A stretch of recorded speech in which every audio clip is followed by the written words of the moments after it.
Hey YouTube, it's Reese Shin. Please like, subscribe, share, and comment on my videos.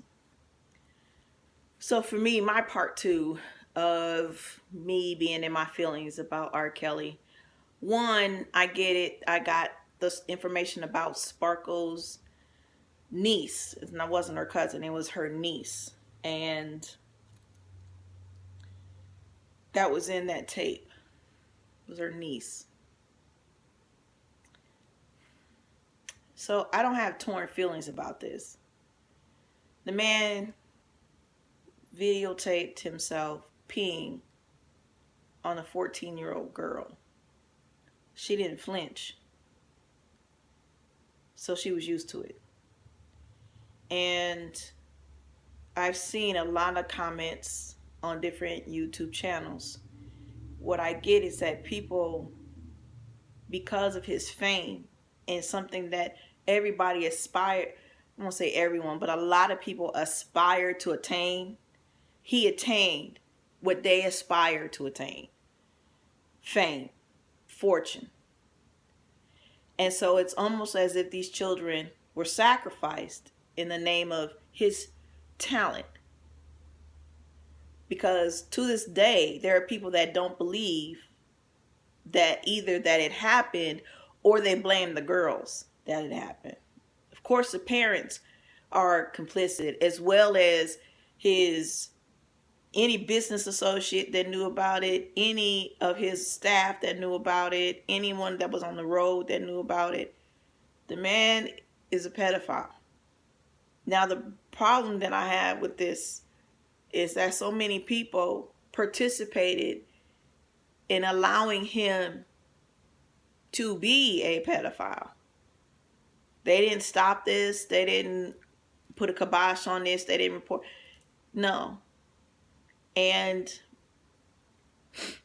the fact that people still don't believe these girls who are now women, they don't believe them, or they blame them. It brings out a lot of feelings for me, because that's what I went through. Of course, my perps were not famous men, but I still got that people didn't believe me. The one person that should have believed me didn't believe me, and actually tried to say if I opened the door for my perp, then it was my fault. I was 7. My first perp, I was 4. He was 12.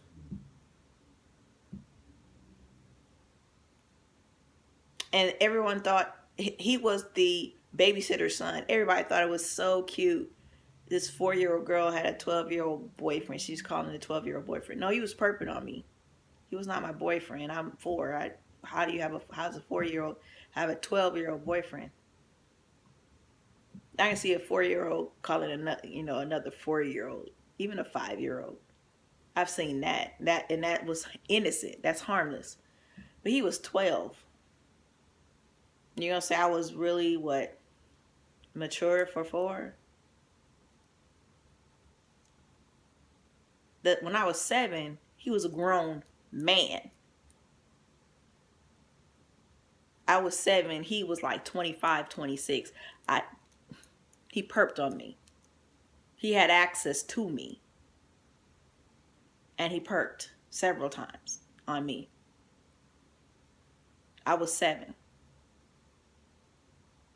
So I haven't been able to watch these. I watched the last part 6, and that was gut-wrenching in and of itself. I could not watch all 6 of them. They were just too horrendous to watch.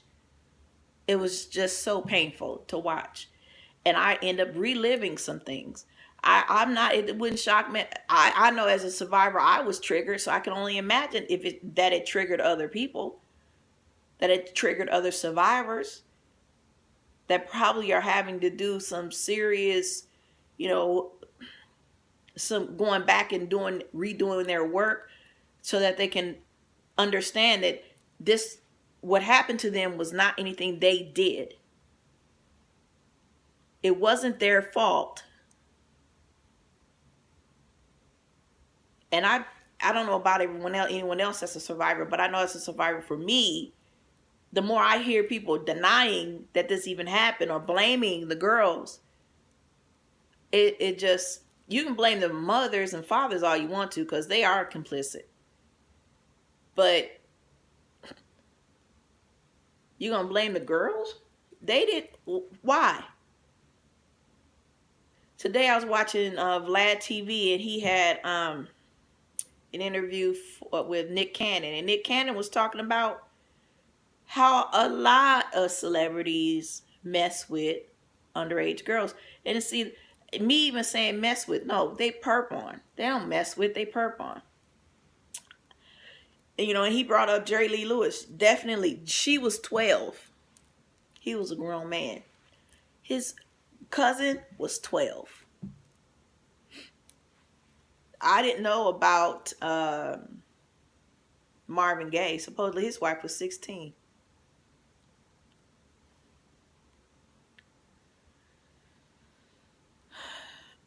Elvis Presley. Yeah. Priscilla Presley was like 16.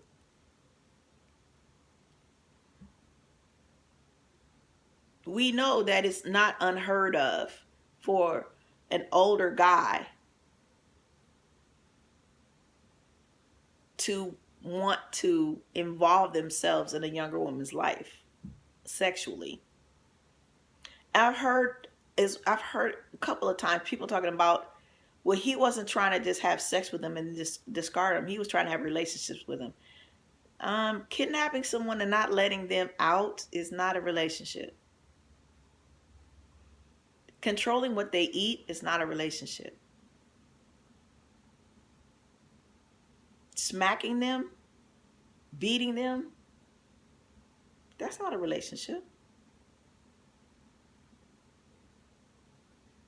I mean, it makes sense to me that, especially the fact that supposedly he was bullied and he couldn't read or write and somebody perped on him, is a combination for him to be a very narcissistic individual.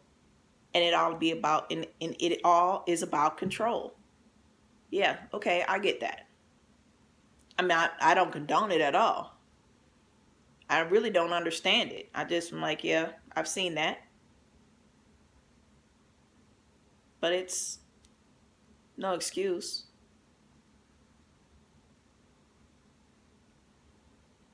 Jada Pinkett Smith said she just wants somebody to explain to her why it, in the light of, in spite of all this that it's come out about R. Kelly in this docuseries, why people still support him. She just wanted to have an understanding of it.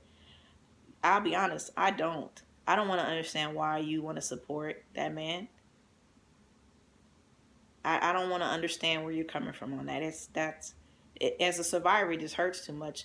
I don't know why you would side with someone who would cause that kind of devastation in several women's lives. It's very hard for me to want to discuss any further. This man caused a lot of psychological damage, and what people don't understand unless you've been a survivor is that your sexuality, how you see sex and view sex, has now been changed mentally. That wrinkle in your brain, that memory of sex, that has been forever altered. And so you have to go through a lot of counseling and self-talk and meditation to rewire that wrinkle so that you feel good about sex. So I didn't go through half of what the 14-year-old, Sparkle's niece went through. Nobody ever peed on me. I wasn't in a threesome when I was at 14 or when I was 7. I wasn't subjected to that. So this young lady now, and if I recall, I think people were saying that she's still involved with him somehow. I know the family is still involved. They're getting, money. So again, this child was, her sexuality, her sex was the price that the family was willing to pay for a fortune. And that's not unheard of across the world. The world does that. Females are, our sexuality is always up for grabs for some odd reason to people. I mean, it's ridiculous. You're gonna sell your child, child brides all over the world. You get a dowry for their virginity.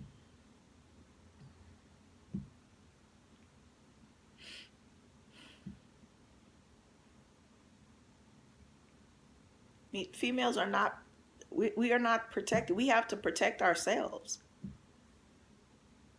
And when it comes to black females,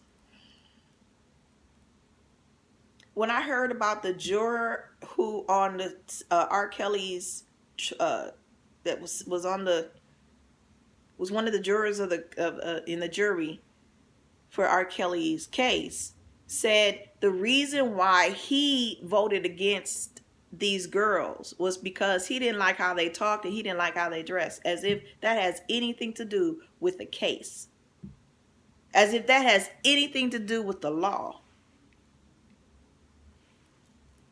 And it doesn't shock me that this is a white man that said this. White folks do have this thing about how they look at black people, especially black women. They have a misnomer of who we are. For some odd reason, they don't think we're human. They say and do things that they would never say to their counter, a person that looked like them, because they know how the person will respond to them. And then when they say stuff, it's usually when we respond the way it would be in a normal way to them, is we're being angry. No, you're being dumb. You shouldn't have you had no business saying it the way saying that to me in the first place. I mean, or doing that to me in the first place. See, black folks are not looked at as being human. We're looked at as other than. Police officers think that they always have to come out with extreme force to get a black person to a black assailant to conform. Now, then you see the white assailant counterpart who is doing the most to avoid police arrest, and they're not drawing their guns on them. But on a black person, a black man in particular, they'll do that. But they don't just do that to black men. They do it to black women too. Sandra Bland. And she's not the only one. Now, I say that all to say that we as black people in America, we have to look at each other and honor our ancestors' walk and the walk we're in right now, and support each other. We have to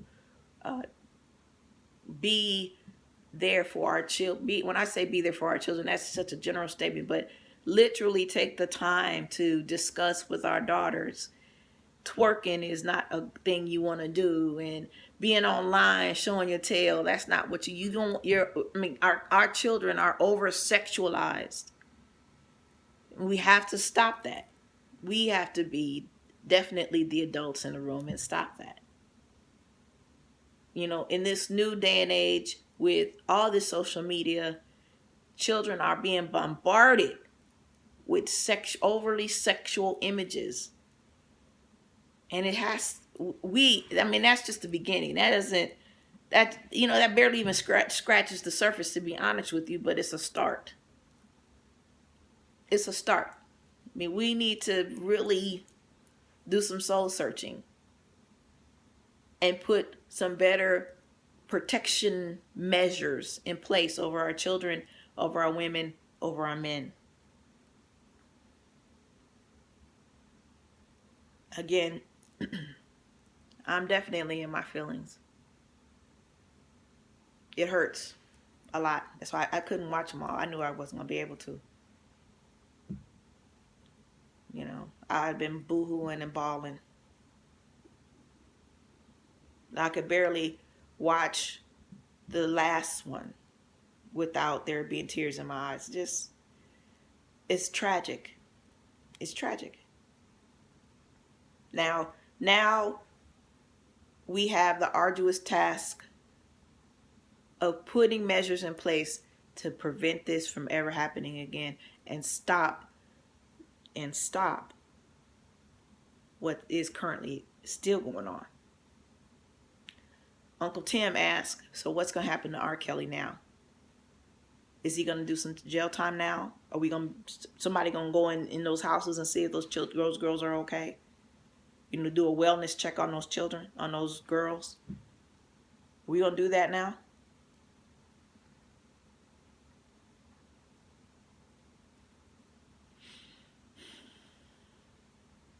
One of the songs that keeps going through my mind, and I hate that because I stopped listening to R. Kelly, and I would get up and walk away from anybody listening to R. Kelly. You know, you be in the bar, and next thing you know, Step in the Name of Love will come on, and you know, you're like, dude, really? I just bought a drink. I don't want to listen to this bull. But it's time that we, you know, really do take some steps in the name of love.